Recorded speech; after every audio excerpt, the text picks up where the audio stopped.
যদি আমাদের শায়েখ আমাদের যে অবস্থায় নির্দেশ দেবে সেই অবস্থাতেই এই দেশের সরকারকে পিয়ার পদ্ধতি নির্বাচন করতে বাধ্য করা হবে ইনশাআল্লাহ।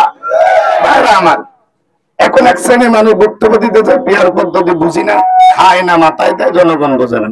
ভাইরা আমার, জনগণ না বুঝতে পারে এটা ঠিক আছে, কিন্তু যে রাজনীতি করে, রাজনীতির নেতা, সে যদি পিয়ার পদ্ধতি না বোঝে তাহলে পার্লামেন্টের সদস্য হওয়ার মতন কোন যোগ্যতা তার নাই।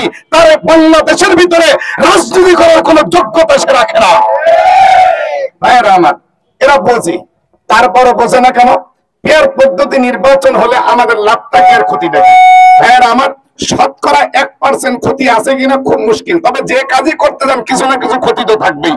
তবে 100 ভাগের ভিতরে যদি 5 ভাগ ক্ষতি থাকে, 2 ভাগ ক্ষতি ওই ক্ষতিটা, আর 100 ভাগের ভিতরে যদি 100 ভাগই ক্ষতি থাকে, ওই ক্ষতিটা কখনো এক হইতে পারে না।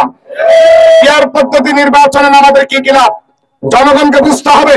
জনগণের মাথায় এই 53 বছর 54 বছর পর্যন্ত জনগণের মাথায় কাঁঠাল ভেঙে এই সন্ত্রাসীরা এই রাষ্ট্র দখল করে বেরিয়েছে।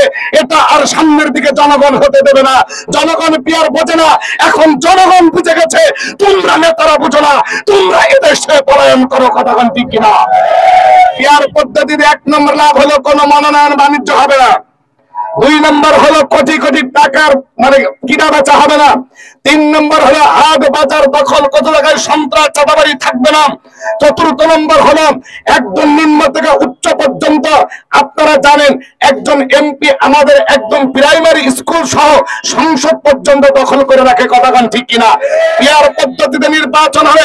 একজন এমপির কাজ নয় যে অমুক জায়গায় কি হলো, স্কুলে কি হলো, কলেজে কি হলো, ওই ব্রিজ হলো কি হলো না, ওই রাস্তার কাজ হলো কি হলো না, এটা আমরা জনগণ জানি না। এটা কোনো এমপির কাজ নয়। পিয়ার পদ্ধতিতে নির্বাচন হলে এমপি সংসদে আইন প্রণয়ন করবে, আর এই দেশ যেই এলাকার যেই কাজ সেই স্থানীয় সরকার আছে, স্থানীয় সরকার দেখাশোনা করবে। স্থানীয় সরকার যখন দেখাশোনা করবে তখন এমপির আর দুর্নীতির বাণিজ্য চলবে না। এই জন্য পিয়ার পদ্ধতিতে সর্ব জায়গায় উপকারী। সন্ত্রাস থাকবে না, চাঁদাবাজ থাকবে না, কালো টাকার ব্যবহার থাকবে না। সাথে সাথে সবচাইতে বড় উপকার সেটা হলো আমাদের দেশে আমরা এই 71 সাল থেকে এ পর্যন্ত, স্বাধীনের পর থেকে এই 53 বছর পর্যন্ত আমরা দেখছি যারাই সরকার গঠন করে তাদেরকে আর নামানো যায় না। তাদেরকে নামাতে গেলে কেউ দুনিয়ার জমিনের ভিতরে হত্যা হয়েছে, কেউ এদেশ থেকে পলায়ন করছে, কাউরে নামানোর জন্য হরতাল ডাকা হয়েছে, গাড়ি পোড়ানো হয়েছে, মানুষ হত্যা হয়েছে, এরপরে তাদেরকে টেনে ছেঁচে নামানো হয়েছে। পিয়ার পদ্ধতি নির্বাচন হলে এই ফ্যাসিস্টের আর জন্ম হবে না, এরা ক্ষমতায় থাকতে পারবে না।